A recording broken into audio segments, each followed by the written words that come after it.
What's going on, everybody? I'm Jason, this is Tennessee Mountain Homestead, and today I'm going to answer a question I recently received from one of our viewers.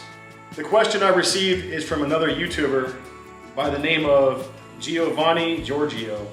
I'll put that on the screen and a link in the description to that gentleman's channel. I'm assuming that's also his name, so Giovanni, how you doing? And the question came from the engine plate fab video we did about a year, maybe a year or 4 months ago, on this John Deere 214, where I put a Predator 670 into this tractor and I had to make an engine plate for it to mount on. So Giovanni wants to know if a V-twin will work in a stock John Deere 200 series with the deck, and I'm assuming you're going to be using the stock belt drive system with the variator. So the simple answer is I don't think so, without some more extensive modifications, and I'll show you why in a second here. When I built this tractor, I had zero intentions of using any of the factory implements on it, no mower deck, and it has a completely different belt system now. And you can go back on the video build series for this tractor and watch how I did all that stuff. But under the hood here, you can see the V-twin, and you're gonna have the engine pulley in the same spot as the factory pulley on the old Kohler motor. And I'm gonna go by the frame as a reference, but this is another pulley. This is not the engine pulley that drives the belt system. This is just for my alternator. But there's a pulley behind it, and I'm gonna use the frame right here on this corner as a reference.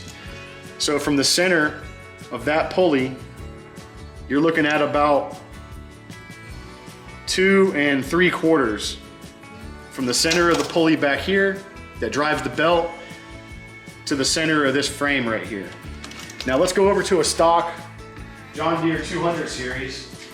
This happens to be Stephen's 212. We recently did a build list on this. When we repowered it, we took the old Kohler out. We made a very similar plate system to the one that's in that one. It just happened to work out that way. But we went through the process of getting this engine situated inside the engine compartment to where this pulley came off the stock Kohler motor, and this pulley is in the exact same position as it was when the Kohler motor was in here. Now, as you guys can tell, this is not the Kohler, this is a Predator 420. And so, if we take the same measurement, this is very rough, but it's going to show how much further back it is. To the center of the belt, center of the pulley, to this portion of the frame, we're at about 3 5/8. And on this one, we were about 2 3/4. So you're looking at almost an inch difference. And now if you come over to this side, you've got this frame here, and it's got this cradle where the fan shroud on the Kohler sat perfect. And I guess any engine's gonna sit in this cradle because the center line of the crankshaft is gonna be here. So I got this V-twin in here, but that is as far over as I could possibly get this V-twin without running into this.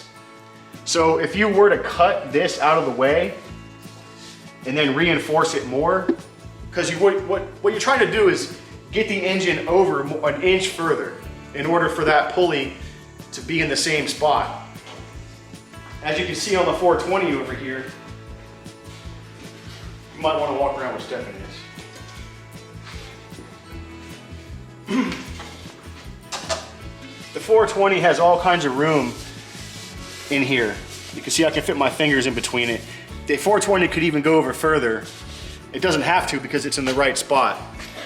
But I guess the difference would be is the extra cylinder, right? They have to, on the crankshaft, you've got one rod journal and the other one, and it's got to have that extra width for the engine block. So getting a V-twin and a 200 series to work with the stock belt system and mower idler pulley to where the belt twists back down for the deck, like I said, you're going to have to modify the frame even more extensively than we did to get that to work, I believe. Come back over here for one more minute. And as you can see, if you look down in here, you can see that's the variator. And that, if you're gonna reuse that and not make a completely custom belt system, the pulley has to be where it is for that to work. And if you watched the other series when we took the extra measure, this plate right here that's bolted to the engine came off of the Kohler. And the whole mower deck assembly would come off of here. This pivot, I think there's a pulley that goes here. And then there's another pulley, a power takeoff that goes here, and it sends the power back down to the deck. So this plate, this pulley came off the old engine, and it's in the exact same spot as it used to be with the Kohler. Well, Giovanni, I hope I helped you out with that. And if you're gonna go ahead and try to repower your John Deere, good luck. You can reference our videos if you have any more questions. If anybody has any questions about anything, go ahead, put them in the comments. We greatly appreciate it. And as always, once again, I'm Jason. This is Tennessee Mountain Homestead. We'll see you on the next one.